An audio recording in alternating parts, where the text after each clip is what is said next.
Hello दोस्तों, मैं आपका दोस्त मनोज कुमार तिवारी। अभी अभी आप लोगों का 21 जनवरी शिफ्ट 2 का पेपर समाप्त हुआ।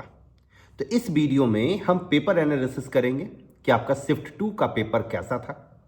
उसके बाद हम आपको बताएंगे कि हर कैटेगरी के लिए क्या कट ऑफ होना चाहिए, कि जिसके बेसिस पे जो लोग एग्जामिनेशन दिए हैं वो आसानी से सोच पाएं, मतलब पता कर पाएं कि उनका एग्जामिनेशन कैसा गया है। उसके बेसिस पे उनका कट ऑफ क्लियर होगा कि नहीं होगा। और जो लोग अभी एग्जामिनेशन नहीं दिए हैं उन लोगों के लिए एक आइडिया मिलेगा कि उनका पेपर कैसा पूछा जा रहा है, जिसके बेसिस पे जो भी दिन उनके पास बचे हैं उसके अकॉर्डिंग वो तैयारी करें। तो अगर हम बात करें पेपर की, तो पेपर जो शिफ्ट 2 का जो पेपर था वो शिफ्ट 1 के पेपर के मुकाबले थोड़ा सा टफ था। शिफ्ट 1 के पेपर के मुकाबले शिफ्ट 1 का पेपर शिफ्ट 2 के पेपर से आसान था। अगर हम बात करें केमिस्ट्री का पेपर एज यूजुअल आसान ही आ रहा है। 8 से 9 क्वेश्चन डायरेक्ट क्वेश्चन था, जिसको बहुत आसानी से किया जा सकता था। जो लोग अच्छे से केमिस्ट्री पढ़े हुए हैं वो लोग आसानी से 8 से 9 क्वेश्चन डायरेक्ट क्वेश्चन था, डायरेक्ट थ्योरी पिक था, जिसको बहुत आसानी से किया जा सकता।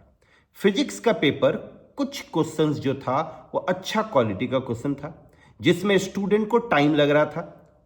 अगर वो क्वेश्चन बनाने के लिए मतलब फिजिक्स का अच्छा नॉलेज का जरूरत है, जो लोग अच्छे से पढ़े हैं वो लोग अच्छे से उस क्वेश्चन को बना सकते हैं। एनसीईआरटी टाइप भी बहुत सारा क्वेश्चन था। जो लोग एनसीईआरटी केमिस्ट्री और जो लोग एनसीईआरटी फिजिक्स भी पढ़े हैं वो लोग भी दोनों में, फिजिक्स और केमिस्ट्री में लगभग आप मान के चलिए 60% क्वेश्चन बहुत आसानी से बना सकते थे। मोर और लेस वैसा ही था। कंसेप्चुअली केमिस्ट्री में जो कंसेप्चुअल क्वेश्चंस था वो भी आसान था, बहुत ज़्यादा टफ नहीं था। इक्का दुक्का क्वेश्चन को छोड़ के, जैसे फिजिकल का 1-2 क्वेश्चन जो आया था वो थोड़ा सा टफ आया था। फिजिक्स में आपका आसान सेमीकंडक्टर डिवाइसेस से जो भी क्वेश्चन आया वो आसान क्वेश्चन आया, जिसको बहुत आसानी से किया जा सकता है। अगर हम बात करें मैथ्स में, तो मैथ्स का पेपर भी बहुत ज़्यादा टफ नहीं था, बट मैथ्स के पेपर के साथ मेन वही प्रॉब्लम आ रहा है कि वो टाइम कंज्यूमिंग है। मतलब उसमें ज़्यादा टाइम लग रहा प्रॉब्लम को बनाने में। जो लोग टाइम को सही से मैनेज कर पाएंगे उसका मैथ्स का पेपर अच्छे से चला जाएगा, और जो लोग टाइम को सही से मैनेज नहीं कर पाएंगे उनके मैथ्स के पेपर में थोड़ा सा परेशानी आएगा। तो ये था पेपर का बात। अब हम बात करते हैं कि सर क्या एक्सपेक्टेड कट ऑफ होना चाहिए। तो अगर हम एक्सपेक्टेड कट ऑफ की बात करें तो जनरल वालों को इस पेपर में 21 जनवरी शिफ्ट 2 के पेपर में 93 से 98 मार्क्स लाना पड़ेगा। अगर वो 98 और 100 मार्क्स ले आते हैं तो वो पूरी तरह से सेफ जोन में है।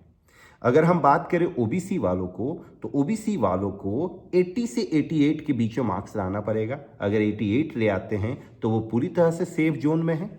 ईडब्ल्यूएस वालों को 85 से 92 मार्क्स लाना पड़ेगा। एससी वालों को 68 से 73 मार्क्स लाना पड़ेगा, और एसटी वालों को 60 से 65 मार्क्स लाना पड़ेगा। अगर वो 60 से 65 मार्क्स लाते हैं तो वो कंप्लीट सेफ जोन में चले जाएंगे। तो ये था सेफ जोन मार्क्स। अब हम बात करते हैं कि 99 परसेंटाइल के लिए क्या मार्क्स चाहिए। तो 99 परसेंटाइल के लिए जो मार्क्स होना चाहिए वो 185 से 190 के बीच। अगर 185 से 190 आप लाते हैं तो आपका 99 परसेंटाइल आ जाएगा, मतलब 190 आपका सेफ मार्क्स है। तो ये था पेपर एनालिसिस के पेपर कैसा था। फिर आपका एक्सपेक्टेड कट ऑफ। शिफ्ट 1 का पेपर भी आसान था। शिफ्ट 1 के पेपर में भी ज़्यादा परेशानी नहीं था। 3D वेक्टर से अच्छा खासा क्वेश्चन पूछा गया था।